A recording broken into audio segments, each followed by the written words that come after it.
شریعت نے میاں بیوی کا تعلق بہت قریبی بتایا ہے۔ آج کل میاں بیوی بہت معمولی باتوں کی وجہ سے ایک دوسرے کو دکھ دیتے ہیں۔ مثلا خاوند حضرات، تانا دینا،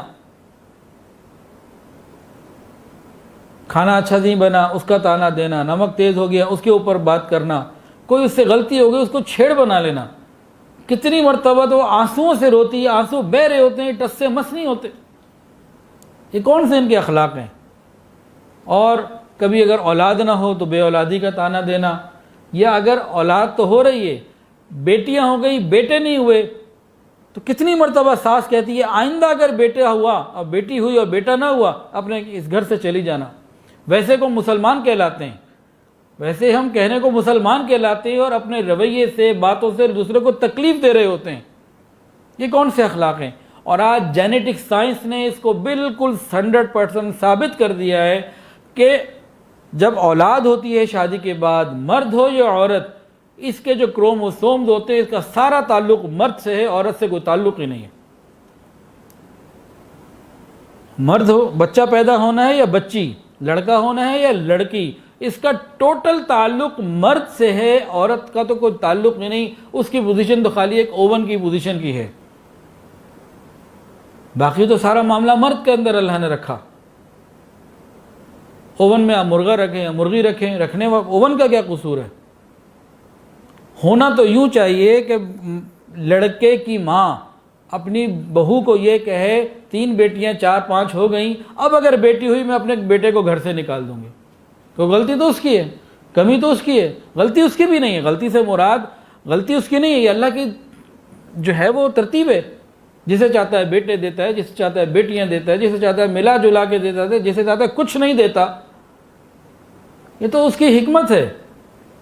لیکن اگر صرف بیٹیاں ہونے پہ کسی ایک کو گھر سے نکالنا بھی بنتا ہو، بنتا نہیں ہے، بنتا ہو تو وہ بہو کو رکھ کے بیٹے کو باہر نکالے کہ تیرے اندر یہ صلاحیت موجود نہیں ہے، بہو کا کیا قصور، اس کو میں رکھتی ہوں تو نکل جا۔ ہونا تو یہ چاہیے۔ تو کسی کو تکلیف دینا، اور کتنے لوگ ایسے ہیں کہ شادی کے بعد اپنی بیوی کو اپنی ماں کا فل ٹائم محتاج بنا دیتے ہیں۔ بھئی ماں کی اپنی ترتیب ہے، بیوی کا اپنا ایک مقام ہے، دونوں کو ساتھ لے کے چلنا ہے۔ کئی گھروں سے شکایت آئی کہ بہو کو فریج کھولنے کی اجازت نہیں، اور ایسی چیزیں کہ کئی گھروں سے شکایت آتی ہے کہ جی ماں اپنے بیٹے کو اپنے ساتھ رات کو بلاتی، میرے ساتھ گزارو، وہاں نہیں جانا، یا دروازہ لاک نہیں کر سکتے۔ پتہ نہیں کون کون سا ظلم ہمارے گھروں میں ہو رہا ہے اسی معاشرے کے اندر۔ ساری گالیاں حکومت کو دیتے ہیں، حکومت نے یہ کر دیا، حکومت نے وہ کر دیا۔ کون سا ظلم ہے جو ہم نہیں کر رہے؟ جب یہ ماں اپنے بیٹے کے لیے بہو لے کر آتی ہے تو بڑی محبتوں کے ساتھ ہم بیٹی بنا کے رکھیں گے، جیسے ہی آتی ہے اس کے بعد اس کو بالکل زندگی کو تنگ کر کے رکھ دیتی ہے۔ کئی مرتبہ ایسا ہوتا ہے کہ ایک ماں جو اپنی بہو کو ٹف ٹائم دے رہی ہوتی ہے تو دوسری طرف اپنی بیٹی کے لیے دعائیں کروا رہی ہوتی ہے، حضرت دعا کریں، سسرال والوں نے بیٹی کو بڑی تکلیف میں رکھا ہوا۔ آپ نے جو کسی کی بیٹی کو تکلیف دی ہے تو پھر اس کا معاملہ تو بنے گا نا۔ اور کئی نوجوان اپنی بیویوں کو طلاق کی دھمکی دے رہے ہوتے ہیں۔ یہ اتنا برا لفظ ہے کہ اس سے کیا ہوتا ہے؟ اس سے اس کا اعتماد ختم ہو جاتا ہے۔ شیطان بھی ساتھ ہے۔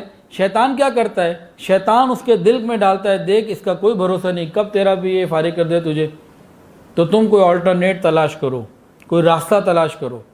تو یہ غلط راستے پہ چلنے کے امکانات بڑھ جاتے ہیں، اور اس کی بہت بڑی وجہ اس کا لفظ ہوتا ہے۔ اپنی شخصیت کے وقار کے ساتھ خاوند بیوی کو محبت دے، گھر والوں کا بھی حق ادا کرے، ماں کا بھی، باپ کا بھی اور بیوی کا بھی، تو یہ بیوی خدمت کر کے بہت آگے اس کا مقام بن سکتا ہے۔ اچھا، جب خاوند یا لڑکے کے ماں باپ اپنی بہو کو یا یہ اپنی بیوی کو ٹف ٹائم دیتے ہیں تو اولاد جو انہی کی ہوتی ہے اسی کا نقصان ہوتا ہے۔ اب وہ صحت نہیں اس کو ہوتی، تکلیف میں ہوتی ہے، ڈپریشن میں ہوتی ہے۔ اب اگر وہ حاملہ ہے تو اولاد کا نقصان، بچے چھوٹے ہیں تو اولاد پہ غصہ اتارنا، کسی کو اور تو کچھ نہیں کہہ سکتی، اپنی نسلوں کو اپنے ہاتھوں سے تباہ کرتے ہیں، سمجھ ہی نہیں آتی۔ اسی طرح بعض بیویاں ایسی ہوتی ہیں کہ خاوند ہر طریقے سے کوشش کرتا ہے لیکن یہ سر میں درد کیے رکھتی ہیں، تکلیفیں پہنچائے رکھتی ہیں. اس قسم کے رویے جو ہوتے ہیں یہ زندگی کو تباہ کر دیتے ہیں. تو ہمیں تو خیر خواہی کو اپنانے کی ضرورت ہے، حضور پاک صلی اللہ علیہ وسلم کی مبارک عادات کو اپنانے کی ضرورت ہے.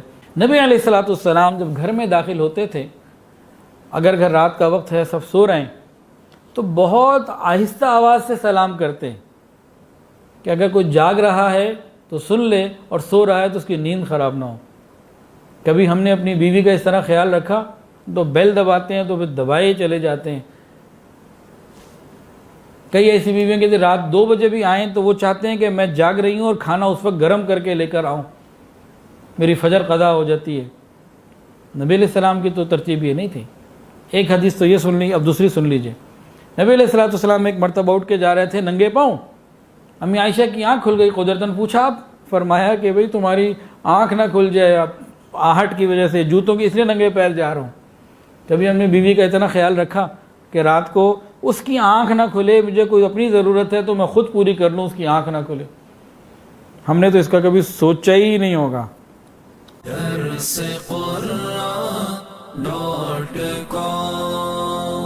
www.darsequran.com